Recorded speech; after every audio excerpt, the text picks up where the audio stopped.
Tracy Sews, Tracy McElfresh, Dayton, Ohio. I am here doing alterations in my studio today at Tracy's Sewing Studio. I run a studio inside of Rosewood Art Center in Kettering, and I do alterations. I make dresses and swimsuits and hats and all that kind of stuff for fun, and then I blog about it. Today I am tapering pants, so you might get a lot of questions about tapering pants, so I'm just going to walk you through a few things, a few tips to help you out quickly. So the first thing you're going to want to do when you taper pants is let the hem out of the sides.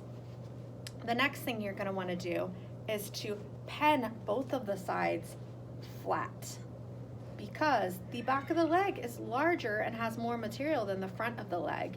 And if you just try to go taper it willy-nilly, you're gonna get where the seams move around and it's not gonna look professional. So I've removed the stitches on the sides, penned all 4 legs, and then a couple things to make it easy for you.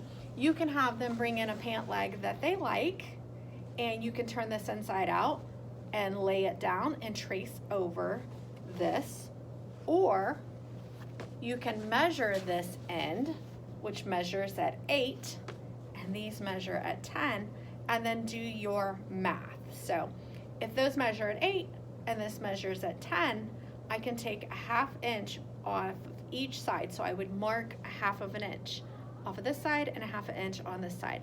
Now this is where people got really confused, because they're like, wait, a 1/2 and a 1/2 is only 1 inch, that's gonna leave them at 9.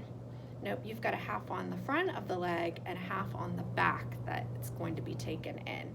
So I always write on the paper, take in a 1/2 inch each side, equaling 2 inches total. That way I don't get confused when I am going back and checking how much. I did that once. I got confused and took in somebody's dress too small. I was able to fix it, but I had cut it. So for these are flat felled seams, and that's another thing that people have a problem with, because they're thick and they're heavy, and once you taper them, you can't replicate both sides of the pant. I tend to just sew up the sides and leave the flat felled in there. If they ever want to go back and change them, it hasn't been cut. It's not that thick where I can't hem the sides with a heavy duty jean needle and my industrial machine. So I go ahead and I just sew up the sides. 99% of the time, nobody even notices. So that's it on tapering pants.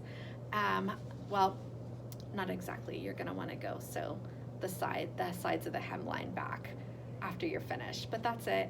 If you have any questions, leave them below. If you want to follow me and see some of the dresses that I love making, like this one, you can follow me at Tracy Sews on Instagram, Tracy Sewing Studio on Facebook, and then I have a very large meetup group that I facilitate called the Dayton Garment Designer Meetup. We usually meet up quarterly, but with things the way they are today, we have been doing some Zoom, but we also do, when it's not crazy, we'll do movies, we'll do art fashion shows, we'll do all kinds of group fun activities together.